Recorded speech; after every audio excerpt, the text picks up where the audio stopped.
প্রতিদিন তো একঘেয়ে মাছ মাংস ডাল এই সেই তো খেতেই থাকেন। তো আজকে আপনাদেরকে একটি নতুন রেসিপি আমি দেখাবো, সেটি হচ্ছে দেখুন ছোলা মাখা। তো এই ছোলা মাখাটা খেতে কত সুন্দর টেস্টি লাগবে, তো আপনাদেরকে আমি দেখাবো, সম্পূর্ণ ভিডিওটি দেখবেন। আর যদি ভালো লেগে থাকে অবশ্যই লাইক করে দেবেন। তো প্রথমে ছোলাগুলোকে আমি সেদ্ধ করে নিয়েছি, দেখতে পাচ্ছি এখানে সেদ্ধ ছোলা নিয়ে নিয়েছি। এই যে সেদ্ধ ছোলাগুলো আমি এর ভেতরে রেখে দিচ্ছি। দুটো সেদ্ধ করা আলু নিয়েছি, এবার এই আলুটাকে আমরা কেটে নেব।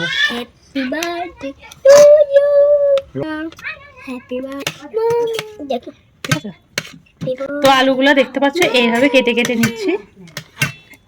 আলুটা সেদ্ধ করে নিয়েছি, একটু টুকরো টুকরো করে কেটে নেব। এই যে আলুগুলো সব সেদ্ধ করে কেটে নিয়েছি, দেখতে পাচ্ছ এই আলুগুলো এবার এই ছোলার ভেতরে দিয়ে দেবো।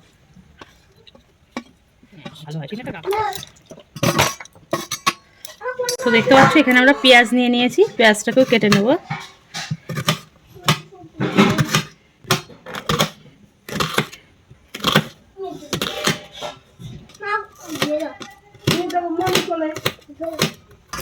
একটু কুচিয়ে নিতে হবে পেঁয়াজটাকে, দেখতে পাচ্ছ এই যে কুচিয়ে নিচ্ছে।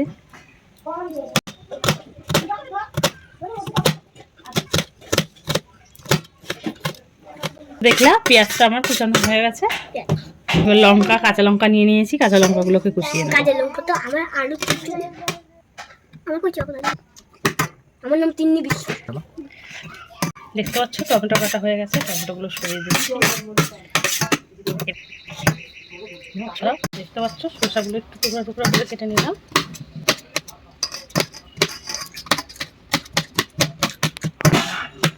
দেখতে পাচ্ছ এই যে গাজরগুলো কাটা হয়ে গেল।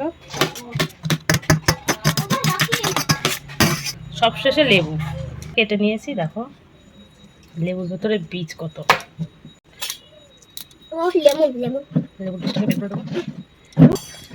তো সবকিছু কমপ্লিট হয়ে গেছে। এই যে লবণ, একটু লবণ নিয়ে নিয়েছি। তো দেখছির সাথে একটু লেবুটাকে আমি চটকে নেব। আমি গাবলাতে ঢেলে নিচ্ছি, সবগুলা একটু বেশি করে মাখবো। লেবুর খোসাগুলো দিয়ে দিয়েছি, দেখতে পাচ্ছ লেবুর খোসাগুলো এর ভিতরে দিয়ে দিয়েছি। দিয়ে যে সম্পূর্ণটা আমি ঢেলে দিচ্ছি এর ভিতরে।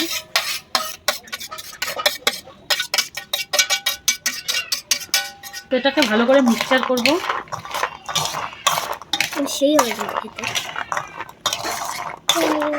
দেখো দেখতে কেমন লাগছে অবশ্যই বলবে।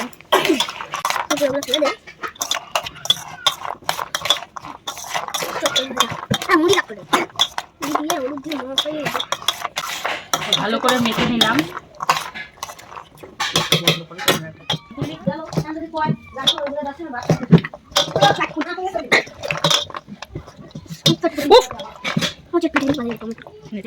দেখুন বন্ধুরা কেমন লাগছে। এই ছিল আজকের চটপটি, তোমাদের কেমন লাগলো অবশ্যই বলবে। ভালো লেগে থাকলে লাইক কমেন্ট করে দেবে, আর বাড়িতে অবশ্যই তোমরা বানিয়ে খাবে, খুব সুন্দর লাগবে। 100% গ্যারান্টি। যে সাবস্ক্রাইব না করে থাকেন অবশ্যই সাবস্ক্রাইব করতে ভুলবেন না।